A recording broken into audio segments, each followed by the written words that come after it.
Good morning, YouTube. Good morning.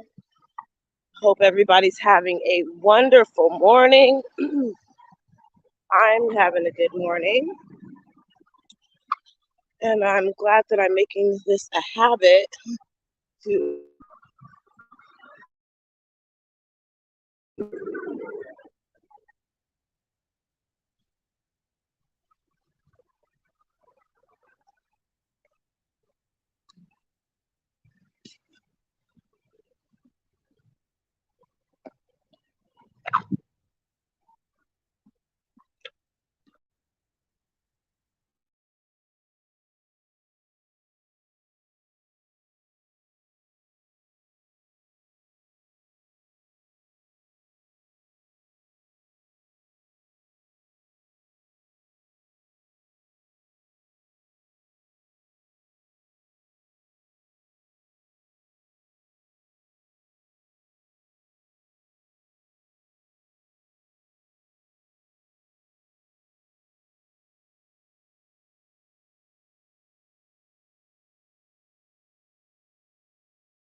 Good morning. Hope you are having a great morning. You know, I don't know about you guys, but I caught the touch of the flu, and today I'm supposed to share my story in a in-person meeting at AA, but I'm kind of reluctant to go because I just started feeling better, and I'm thinking I could still go and tell my story, and I could wear a mask. So, in AA, many of us with experience, strength, and hope, we go to in-person meetings or online meetings, and when we're asked to share our story, we share our story.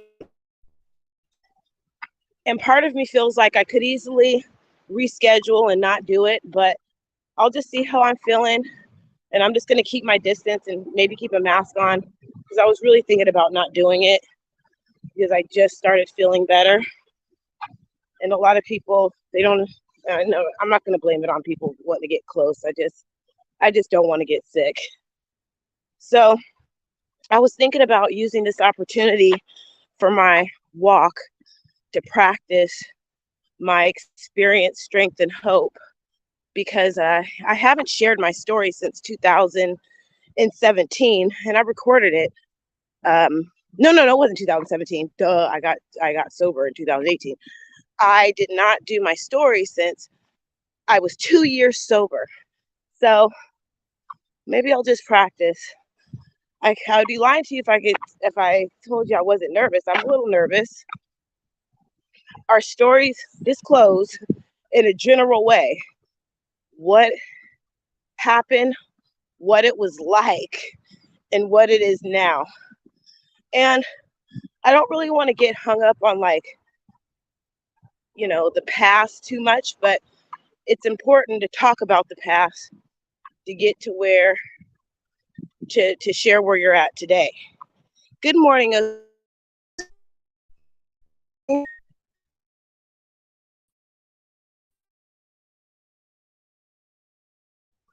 Good morning. Good morning. So I guess maybe I'll practice a little bit of how it was my first drink. So I grew up in a small beach town that you see called Santa Cruz, California. My name is Keisha, and I'm an alcoholic. I thought my first drink was when I was a teenager, but it wasn't. My mother and father loved each other. They didn't marry. They weren't married. Um, my mother said that my first drink was an accidental drinking of Bacardi 151. She said that I think I was between the ages of oh, thank you. Your review of, oh, thank you so much. I love it. Hold on, let me turn my camera around. I think so you guys can see what I'm looking like. Hold on, let me go to my camera settings so you can see I have my scrubs on with this, and I'm layered up. I got a size medium. Um, so just show you guys. I got a medium, and I put like a little hoodie with it because I'm cold, but I think that she's gonna get hoodies if I'm not mistaken, right? So yeah, I love it. This is a medium. It's really comfy. I love it. I love the, here it is, Mob Squad. Boom. And hey, I love it. It's awesome. And you know, it's a medium, fits me just fine. And I'm actually, you know, like I said, I'm doubled up right now. So hold on, I'm choking myself. Okay.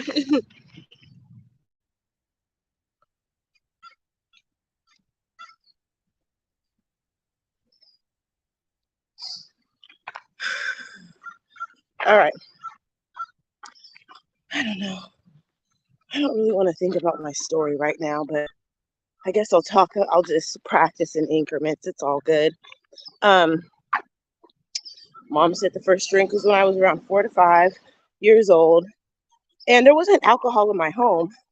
My mom, she was 19 when she had me, and she said that there was a cup of Bacardi 151 on like a night on a, I think, a coffee table because I was little, and I drank it and I got dizzy. I drank it before she knew I got it. She's a good mom. But anyways, I drank it before she knew I got it, and I got dizzy. And if I had to remember anything about being dizzy, I loved being dizzy. Even at, you know, I, of course, after 4 years old, I wasn't out buying drinks or beers or anything like that. But that was my first experience with alcohol. My second experience with alcohol, I was 15 years old. It was my 15th birthday. My friends came over to my party. I had a huge party, and they brought over a whole bunch of Snapple that was mixed with alcohol. And I drank that. One of my friends got alcohol poisoning, and she had to get her stomach pumped. And so from the age of like 15 to, I'm gonna say, 19, it was like social, recreational drinking.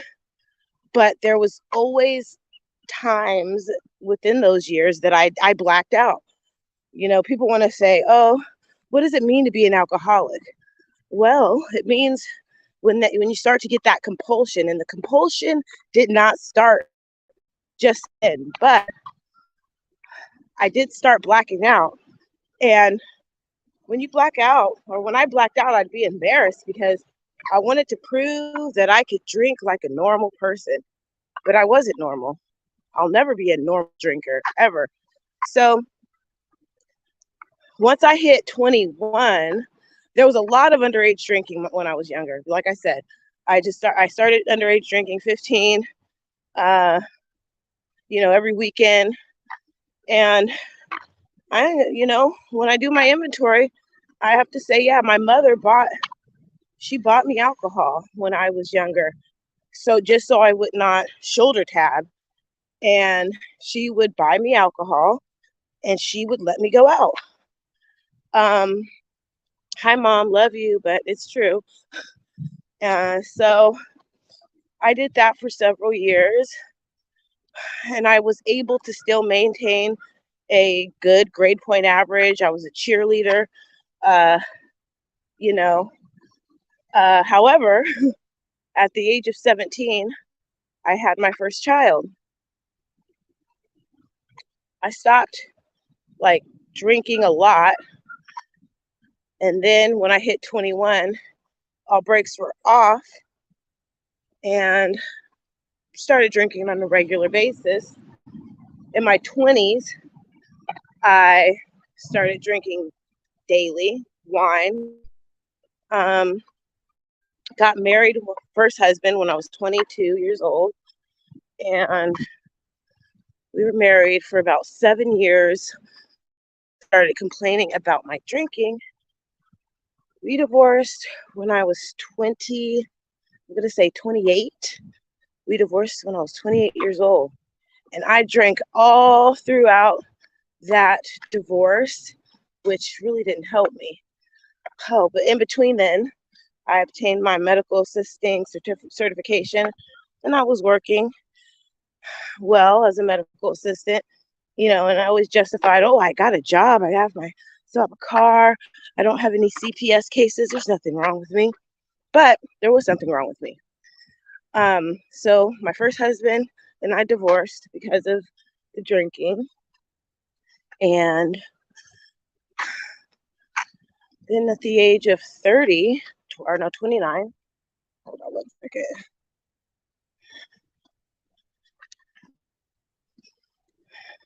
And this is just really like a fast-paced story. Like I'm not, I'm skipping around a lot of stuff because I'm just trying to practice for this AA thing that I have to do at 12. Because there's a lot of reasons why I probably continue to drink, because let's just back it up for some about the pain. I lost my father when I was 12 years old. He died. And it was very traumatizing. And my mother, she thrives today, but she's suffered from bipolar disorder. And it was really difficult for her to parent me. But thank God for grandma. Ooh, I'm not going to cry. Thank God for grandma. She was my saving grace. And the funny thing about alcoholism, people can be so close to you and they don't even know that you're suffering. I mean, I'm 42 years old, and the stories that I'm telling you started way back in 1995, and it ended in 2018. That's more than half of my life of dangerous drinking. You know, thank God that I'm here. Can't believe it. I'm here for a reason. So let's talk about my hitting rock bottom. You would never think that, I would drink so much, but I did. I always, in my 20s when I was working, I did a good job at being a medical assistant, but I always had some problem. It was always somebody, I was always like, well, why am I not elevating to this level? Well, it's because the drink was holding me back. By the age of 29, I was already divorced once. Uh, you know, at that time I had one child, and then I got back with my baby's dad, and we had another child, but we didn't stay together. And then I met my second husband, 29. Even I've known him for years. We started dating when I was 29. Within a year, we got pregnant, and before I had the baby, he asked me to marry him. Actually, right here on this cliff, he asked me to marry him, and that was really special because My first husband, I asked him to marry me. I'm skipping around a lot, but it's okay. And I think that I feel like I drank over that marriage because you know, I'm leaving out a lot. Let me just back it up a little bit. When I was 19, I started to work as a stripper. And when I met my first husband, he was like, and I didn't meet him when I was stripping, but I met him and he was like, I don't want you to do this anymore. You know, I was, we started dating, and he shared with me that he was a student and that, he had a green card. He's from Germany. And I was like, well, let's just get married. And we never really talked about the what ifs. And I felt like, we fell in love and everything. We stayed together for a very long time. But my alcoholism made me think, well, he's leaving me because he's getting his green card. But that wasn't the case. It was the alcoholism. So, and also, when I think about it, when I was dancing, I drank a lot just to do it, just so I could get through it. So, skipping around a lot, but that's what it is. And then, yeah, I think I'm gonna have to write this down a lot. So, where was I at? My second husband, he proposed to me here, and it was beautiful. It was a new experience. At the time, he was 24 and I was 30, about to be 31. And we had a beautiful baby boy. We both drank the same, I felt like, but the drinking caused problems. And this is the bottom. On February 2nd of 2017, I was in a blackout drunk state. My 4-year-old was turning 5 the next day. My 8-year-old, who's now 14, was in the car. My 19-year-old, who's now 24, wasn't there. My husband was driving. I was arguing with him, and I thought that the car wasn't moving. And I stepped out the car, and I hit my head. I had a traumatic brain injury. I was in an induced coma for 4 days. I was in ICU for 9 days. And 60 days after that accident in 2017, I started to drink again. I started to drink again like it was nobody's business. I started to drink again like I didn't have an accident. I drank that way dangerously for more than 8 months because I picked up the drink 60 days after the accident. And finally, in December 31st of 2017, I had a serious talk with God because I knew that if I continued to, good morning, Ruby, I knew if I continued to drink, I was going to die that way, and I didn't want to die that way. I didn't want to leave my children like my father left me because it was preventable. Although alcoholism and drug addiction it can be a terminal, fatal disease, it's preventable. And you can prevent it by putting it under arrest. And so I was like, you know what? I know about preventative care. Happy Valentine's Day. And so I asked God to save me. I said, God, I don't want to die like this. Can you please help me? Lord, I can't stop drinking. The compulsion started, obviously. The compulsion started and I wanted help. So I asked God to help me. I tried to stop drinking before in 2016, right before the accident. And I wrote a journal entry that I'm going to share later because it's really deep. I tried to stop drinking uh, the year before the accident. Actually, it was like a month before the accident. And I wrote in this journal entry that I felt like something was going to happen. And I was scared that I was going to die from alcoholism because I can't stop thinking about drinking. It's really scary when you can't stop thinking about doing something and you want to. I never obsessed over anything in my life. And that was just, it was hard to accept. It was really hard to accept that. And so I asked God to help me. And it seemed like the more I tried to stop in 2016, the more I drank. And it was a dangerous year, 2017, obviously, because I damn near killed myself on February 2nd of 2017.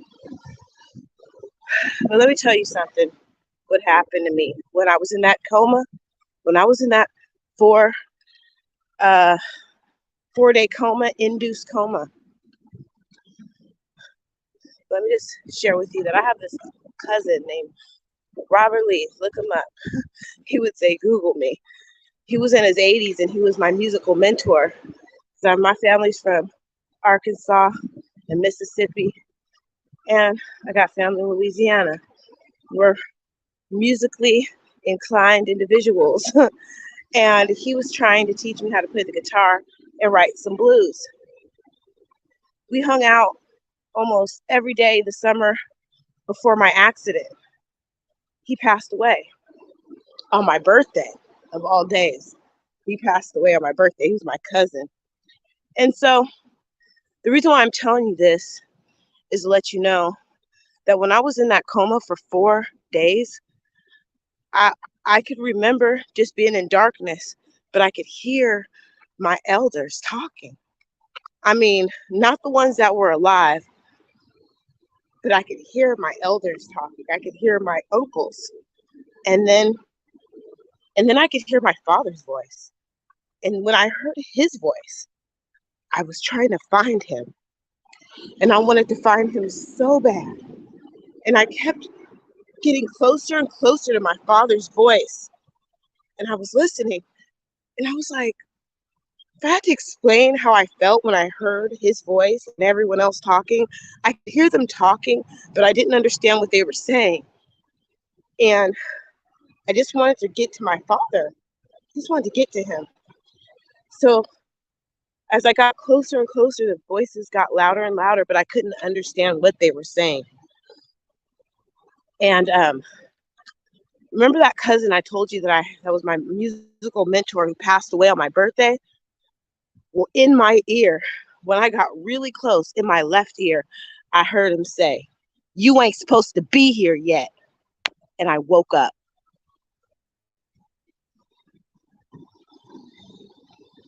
When I woke up, my husband was next to me, crying. I was hooked up to all these tubes and machines, and I was in ICU. And like I said, 60 days after that accident, I started drinking like it never happened. I can't blame it on my ex-husband or anybody around me that brought alcohol to me. That was my decision. But then I made another decision, December 31st of 2017 at 5:30. I made the decision to live. I made the decision to live. And I said, God, I don't want to die like this. If you have a plan for me, please show me the way, because I want to live. And about 15 days after that, I went to my first AA meeting because I felt like it was really difficult. Like I said, I'm not going to blame it on my ex, but you know, he still continued to drink around me. He didn't support my sobriety, but that's okay, because all I needed was God and others that were like me to help me. And so I might say this story many times and it might change, but what remains the same is that I drank, I developed alcoholism, I tried to beat it. I can't beat it. I accept that I can no longer drink safely. What is good for me is good for me. What is good for you is good for you. I know it's hard. Alcohol is such a part of society, but if you developed an allergy to it, well, I did, like I did, it's good to stay away from it. Thank you, Ruby.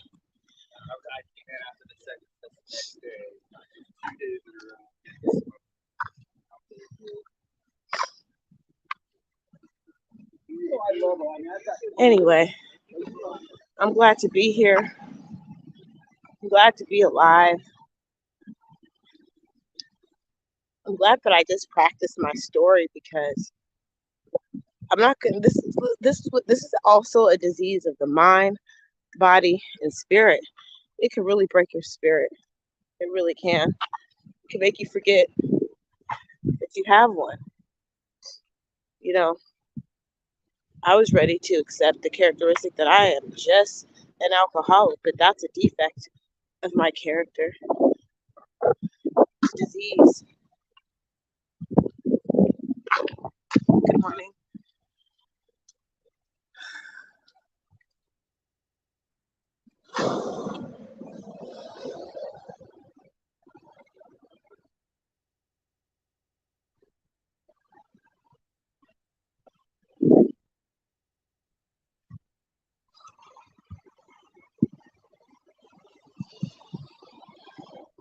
Thank you for letting me practice my story, you guys. Love you. I'm not leaving yet. I'm just happy to be here. Really happy to be here. I was painstaking about this phase of my development. I'm amazed because I am not through. I found a new freedom and a new happiness. I do not regret the past, nor wish to shut the door on it. I comprehend the word serenity, and I know peace. No matter how far down the scale I go, I see how my experience can benefit others. That feeling of uselessness and self pity has slipped away. I've lost interest in selfish things and gained interest in my fellows. Self seeking has slipped away. My whole attitude and outlook upon life has changed. Fear of people and economic insecurity has left me.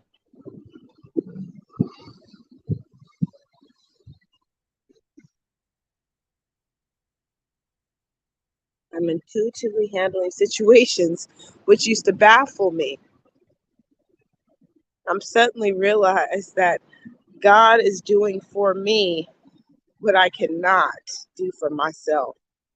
I don't think these are extravagant promises because they're being fulfilled for me, sometimes quickly, sometimes slowly. And they're always going to materialize because I work them. I work the suggested steps from a recovery program in all areas of my life when I can remember, and it helps. One, I'm powerless over alcohol. No one wants to admit that they're powerless over anything, but to surrender and admit that you're powerless over something is powerful. I feel powerful.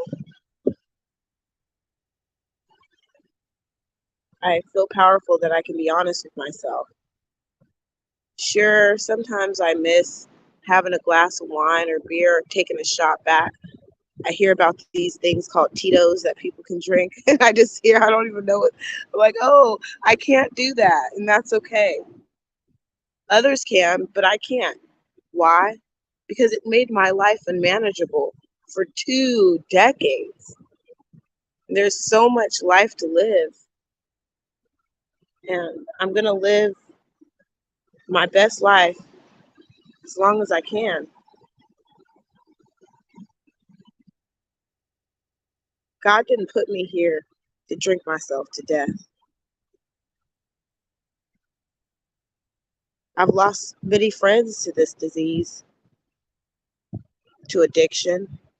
They're not here anymore. Some of us, we drank the same way, used other things the same way, and they're not here. So I asked myself, why, God? Why me? Why did you let me live?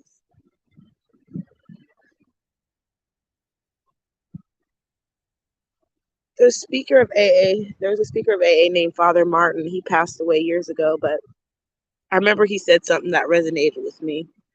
He said, sometimes some of us have to die so those can live.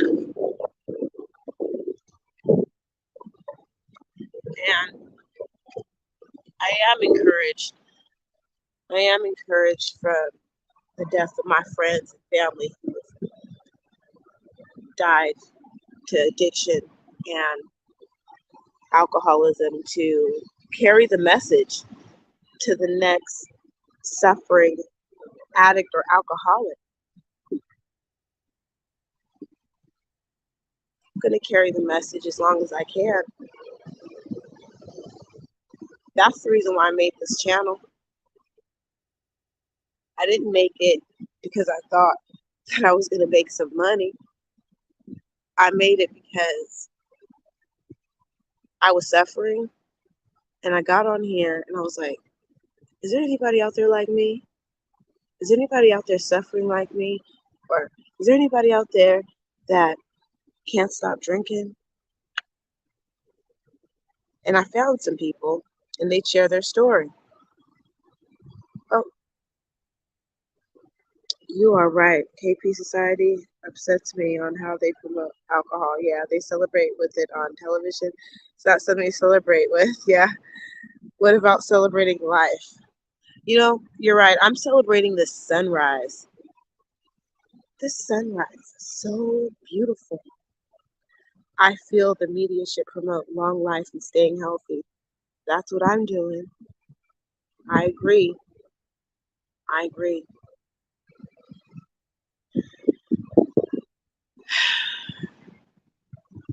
You know, just this past year, I celebrated my aunt's 96th um,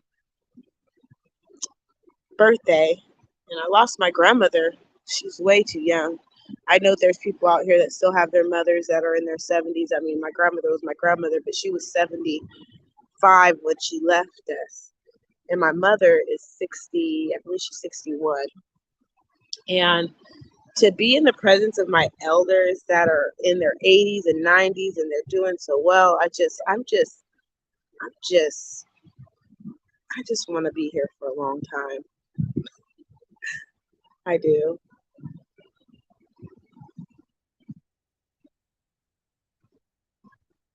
So I can help the next suffering alcoholic. I will. My name is KP.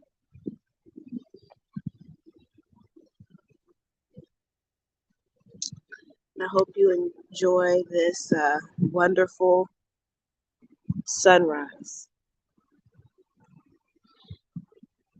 And I just feel like, recovery is kind of like the tide, like the waves. Sometimes it's a good ride, like this guy riding this wave right here. And sometimes you fall. Oftentimes you fall.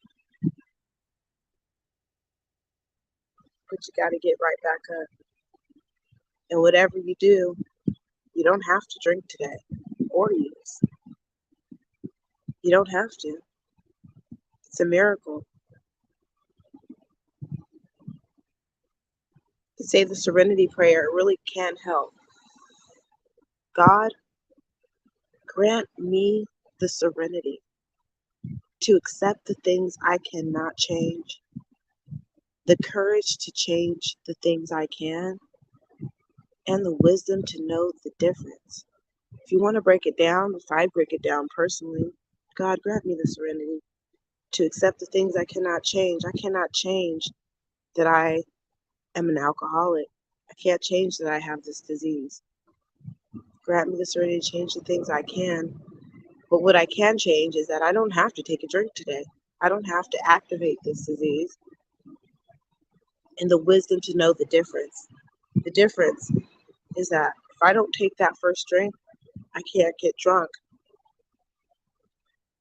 And it won't continue the series of drinks that would probably never end, or maybe just lead me to my death. If I drink, I die, and that's a fact. And I'm proud to say that I have the willingness not to do so. Do I get tempted sometimes? I do. There's many times over these past 5 years that I've almost relapsed, but I didn't do it. Oh, ooh, that was a good wave. I get my strength from God. Thank you. But I give God all the glory because it wasn't until I truly surrendered that I gained my strength. You can be powerless over many things. You know, when my ex and I first broke up, I was powerless over texting him petty messages. You know, so powerless. I was powerless over obsessing him and his new relationship. I was so powerless. I asked God to free me from that too. I couldn't, I had no power. I was powerless over the fact that he moved on. I was powerless. God granted me the serenity to accept the things I cannot change. I could not change that he's moved on. But I could accept it and I could just ask God to guide me in the right direction. And he has. He really has. But like I said, yeah, I did not. I mean, yeah, I got a couple of pennies, not much, but I remember when I first started this channel, I had 15 subscribers, and all I wanted to do was share my story to help and show my progress when you know, and I was like, I thought that if I stopped drinking, it was going to fix everything. I didn't think that I was going to lose a second husband, you know, but I did. And I have to be okay with that. I have no choice but to be okay with that. I'm not in control anymore. God is in control. Because if I was in control, I'd probably not be here right now.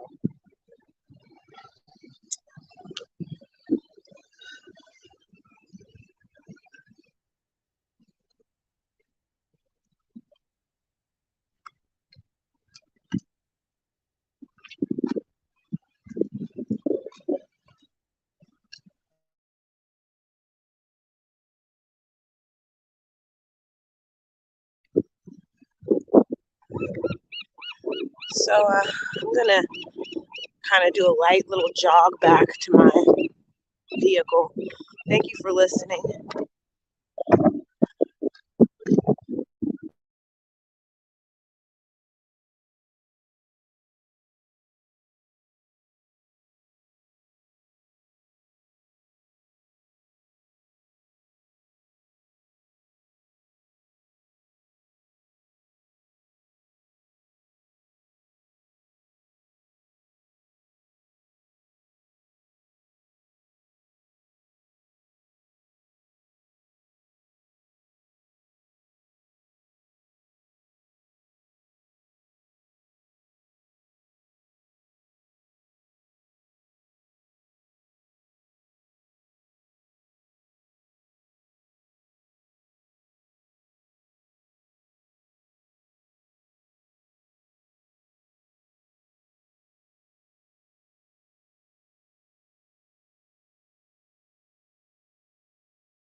You know, I'm glad that I did that because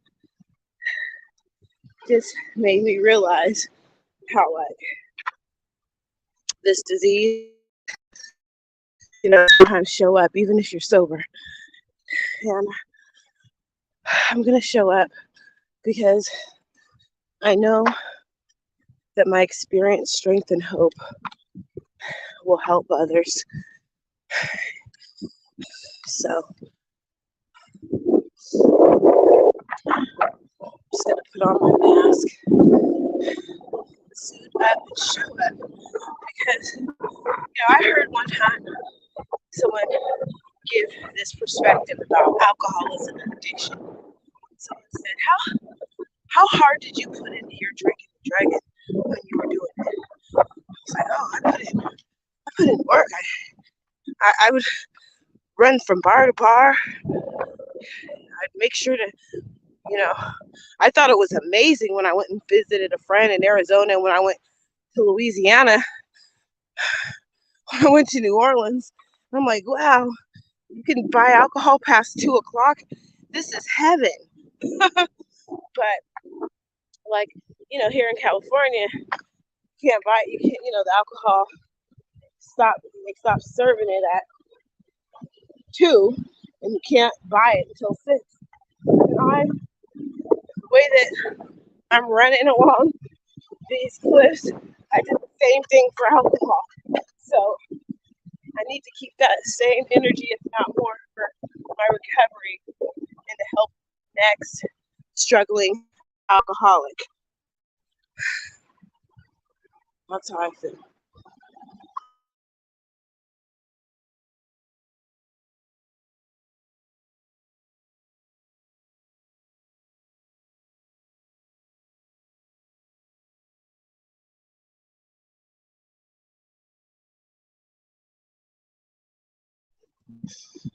My fingers are freezing. I should put on gloves.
Good morning, Dragon.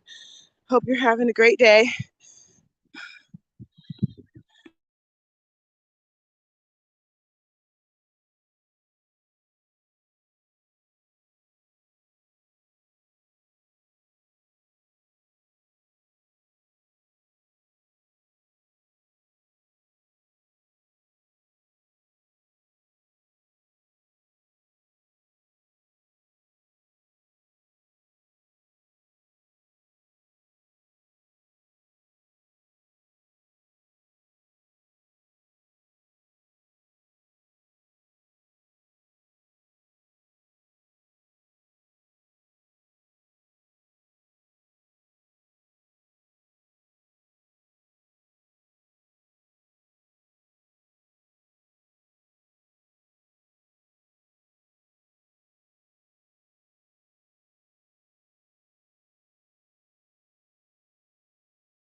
See you guys in the next video.